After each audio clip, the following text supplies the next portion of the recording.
Az újfunlandi. Egy napon az isten, ahogy elvégzett munkáját szemlélte, egy vihartól korbácsolt szigeten megpillantott egy kis halásznépet, amint bátran küzdöttek a kegyetlen természettel. Látta ezt az isten, és megszánta őket. Gondolkozott, hogyan enyhíthetné szenvedésüket. Keresgélni kezdett a teremtményei között, de nem talált olyat, amelyik a céljait szolgálta volna, így elhatározta, hogy teremt egyet. Fogta egy medve testét.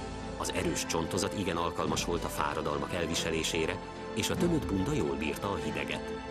Aztán arra gondolt, hogy a kontúrokat a fóka hajlékonyságával enyhíti, hogy az új lény tudjon úszni és gyorsan siklani a hullámok között.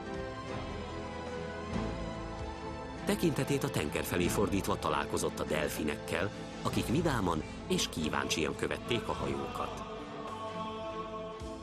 Alakította és formálta, míg csodás teremtő ereje végül létrehozott egy fényes szőrű, fenséges állatot, aki hatalmas volt, ugyanakkor nagyon jó természetű. Hűsége minden próbát ki kellett, hogy álljon, az ember mellett kellett élnie, és készen kellett állnia arra, hogy az életét is odaadja gazdájáért. Végül a mellkasába Isten beletette egy kutya szívét, és kész is volt a munka.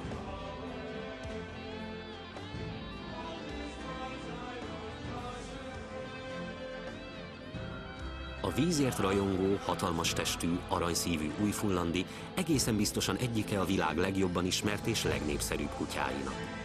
Úszó tudása és természetes mentési ösztöne csodálatos legendákra késztette az emberi fantáziát.